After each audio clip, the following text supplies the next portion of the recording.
कृष्ण जी के जीवन का सबसे बड़ा हादसा। भगवान श्री कृष्ण का जीवन महाभारत के महाकाव्य के केंद्र में है। उनका जीवन दिव्यता, साहस और नीति का प्रतीक है, लेकिन उनका जीवन भी दुखों और संघर्षों से भरा हुआ था। श्री कृष्ण के जीवन में अनेक महत्वपूर्ण घटनाएं हुई, जिनमें से एक ऐसी घटना थी जिसने उनके हृदय को गहराई तक झकझोर दिया।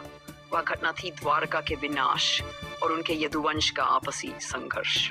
ये हादसा श्री कृष्ण के जीवन का सबसे बड़ा दुख था। यदुवंश की स्थापना और प्रारंभिक दिनों की समृद्धि। मथुरा में कंस का वध करने के बाद श्री कृष्ण ने अपने परिवार और यदुवंशियों की सुरक्षा के लिए मथुरा से द्वारका की स्थापना की। ये नगर समुद्र के किनारे बनाया गया और इसे भगवान ने स्वयं अपने दिव्य शक्तियों से सुरक्षित किया। द्वारका न केवल यदुवंशियों का निवास स्थल बना, बल्कि यह एक भव्य और समृद्ध राज्य के रूप में उभरा। श्री कृष्ण ने अपने जीवन में हमेशा धर्म और नीति का पालन किया। उन्होंने कौरवों और पांडवों के बीच महाभारत युद्ध में पांडवों का साथ देकर धर्म की स्थापना की। उन्होंने दुर्योधन के अहंकार को नष्ट किया और अर्जुन को गीता का ज्ञान दिया। लेकिन महाभारत युद्ध के बाद श्री कृष्ण के यदुवंश में अहंकार, लालच और आपसी कलह ने घर करना शुरू कर दिया। ये कलह धीरे धीरे एक ऐसे विनाश की ओर बढ़ी जिसने द्वारका और पूरे यदुवंश को समाप्त कर दिया।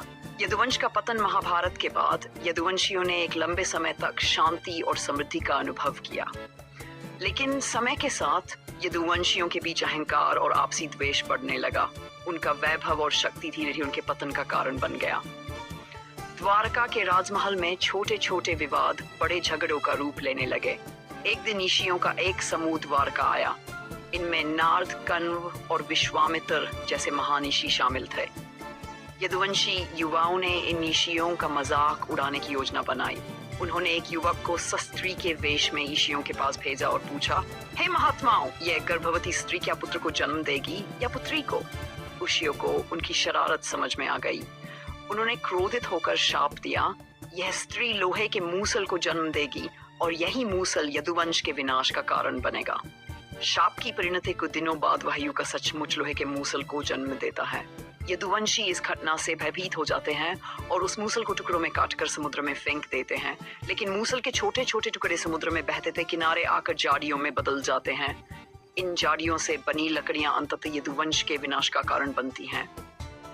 आपसी संघर्ष और द्वारका का विनाश। हाँ, श्री कृष्ण को पता था कि यदुवंश का पतन निकट है। उन्होंने स्वयं इस घटना को रोकने की कोशिश, लेकिन नियति को टाला नहीं जा सकता था।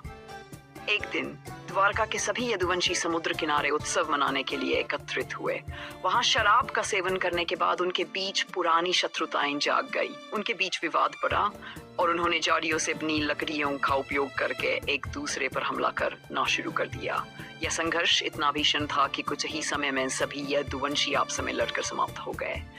श्री कृष्ण और बलराम इस विनाशकारी सरस्वती को सहन नहीं कर पाए और ध्यान मग्न होकर अपने प्राण त्याग दिए। श्री कृष्ण ने भी द्वारका और यदुवंश के विनाश को नियति मानकर इसे स्वीकार किया। श्री कृष्ण का अंतिम क्षण यदुवंश के विनाश के बाद श्री कृष्ण एकांत में जंगल की ओर चले गए। वे जानते थे कि अब उनका पृथ्वी पर कार्य समाप्त हो गया है। एक दिन वे एक वृक्ष के नीचे ध्यान मग्न होकर बैठे थे। उसी समय एक शिकारी ने उनके पैर के तलवे को हिरन समझकर तीर चला दिया। शिकारी ने जब उन्हें पहचाना तो वह भयभीत हो गया और क्षमा मांगने लगा। श्री कृष्ण ने उसे क्षमा कर दिया और कहा, यह तीर केवल एक माध्यम है, मेरा समय पूरा हो चुका है।